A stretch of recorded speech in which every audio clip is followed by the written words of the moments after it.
एक बार की बात है, एक बहुत बड़ा नेता एक साधु के छोटे से आश्रम में गया, क्योंकि उसने बहुत सुना था उस साधु के बारे में और उसके मन में आया कि मैं एक बार जाकर के देखता हूं कि लोग इतनी तारीफ क्यों करते हैं उसकी।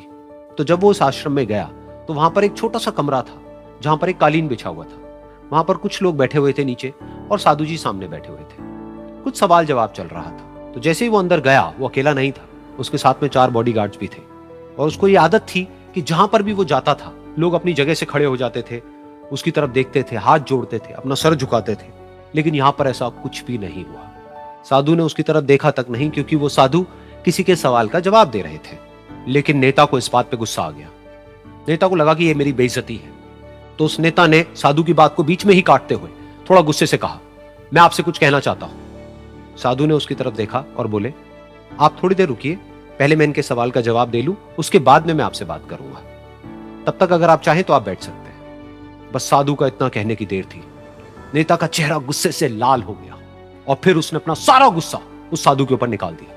अभी तक वो नेता बहुत ही तमीज से बात कर रहा था, यानी कि आप कह करके बात कर रहा था। अब वो तू तड़ाक पे उतर आया। नेता ने उस साधु को कहा, तुझे पता भी है मैं कौन हूं और तू किससे बात कर रहा है? साधु ने उसकी तरफ देखा और कहा, मुझे इससे कोई फर्क नहीं पड़ता कि आप कौन हैं, लेकिन आप जो कोई भी हैं, अगर आप चाहते हैं कि मैं आपके सवाल का जवाब दूं या आपसे बात करूं तो आपको कुछ देर रुकना होगा। और साधु के ये कहते ही नेता गुस्से से पागल हो गया और वहीं सबके सामने चीखने चिल्लाने लग गया, अब मैं तुझे तेरी असली औकात दिखाऊंगा। तूने मुझसे पंगा लेकर के ठीक नहीं किया है। तुझे पता भी है मैं तेरे बारे में क्या सोचता हूं। साधु ने फिर से उसकी तरफ देखा और बड़े ही प्रेम से कहा कि मुझे इससे कोई फर्क नहीं पड़ता है कि आप मेरे बारे में क्या सोचते हैं। आप जो चाहे वो मेरे बारे में सोच सकते हैं। फिर उस नेता ने बोला कि तू चाहे सुनना चाहता है या नहीं, लेकिन मैं तुझे बताऊंगा यही सबके सामने कि मैं तेरे बारे में क्या सोचता हूं। तू एक बहुत ही घटिया इंसान है। तू कोई साधु नहीं है, तू एक ढोंगी है, पाखंडी है और यहां पर जितने भी लोग बैठे हैं उन सबको बेवकूफ बना रहा है। तेरा बस एक ही मकसद है कि इन लोगों की जेब में जितना भी पैसा है वो सब तेरे पास में आ जाए। तू अपने फायदे के लिए इन लोगों का इस्तेमाल कर रहा है और अब मैं तुझे नहीं छोड़ने वाला। तेरा पर्दाफाश करके रहूंगा पूरी दुनिया के सामने। लेकिन उसके इतना बोलने के बाद भी उस साधु के चेहरे पर हल्की सी मुस्कान बनी ही रही। ये देखकर वो और तिल मिला गया और उसने कहा, अब बहुत हुआ, अब मैं यहां 1 मिनट भी नहीं रुकने वाला। लेकिन अभी भी तेरे पास में मौका है। अगर मुझसे माफी मांगनी है या मुझसे कुछ कहना है तो कह सकता है। इतना सब होने के बाद भी साधु बिल्कुल शांत था और उनके चेहरे पर एक मुस्कान थी। उन्होंने अपनी आंखें बंद कर ली। फिर साधु ने अपनी आंखें खोली, हाथ जोड़े और कहा कि मुझे आपसे कोई गिला शिकवा नहीं है। मेरे मन में आपके लिए कोई भी गलत ख्याल नहीं है।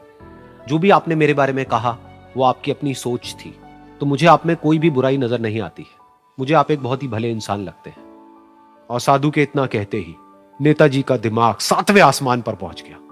उनके चेहरे पर एक अजीब सी खुशी थी, क्योंकि उस साधु ने वो ही कहा जो बाकी सब लोग उस नेता को कहते हैं। और वो खुशी खुशी उस आश्रम से अपने घर की तरफ चला गया और जा करके अपने पिताजी के साथ में बैठ गया। उसके पिताजी की आंखें बंद थी और वो ध्यान में थे। पूरी जिंदगी उन्होंने सिर्फ लोगों की सेवा करी और बदले में कुछ भी एक्सपेक्ट नहीं किया। तो थोड़ी देर बाद जब उन्होंने अपनी आंखें खोली और देखा अपने बेटे को अपने साथ बैठे हुए, तो उनके बेटे के चेहरे पर आज एक अजीब सी खुशी थी जो आज से पहले उन्होंने कभी नहीं देखी थी। फिर उसने एक एक करके सब कुछ बताया कि आज क्या हुआ, किस तरह से वो आश्रम गया, वहां पर क्या हुआ, उसने क्या कहा, उन्होंने क्या कहा। तो जब इसके पिताजी ने पूरी बात सुनी तो थोड़ा सा मुस्कुराए और अपने बेटे को देख करके बोले कि उन्होंने तुम्हारी तारीफ नहीं करी है, क्योंकि उन्होंने वो नहीं कहा कि जो तुम हो, उन्होंने वो कहा कि जो वो खुद है। और तुमने जो भी कुछ उनको कहा वो नहीं कहा कि जो वो है, बल्कि तुमने वो कहा जो तुम खुद हो। यही बात वेदों में भी कही गई है, यथा दृष्टि तथा सृष्टि। ये दुनिया तुम्हें वैसी नहीं दिखती है जैसी कि ये दुनिया है। ये दुनिया तुम्हें वैसी दिखती है जैसे तुम खुद हो। जिसकी नजर जैसी है उसके लिए ये दुनिया वैसी ही है। तो अगर तुम अपनी दुनिया को बदलना चाहते हो तो उसका सिर्फ एक तरीका है, अपनी नजर को बदलो।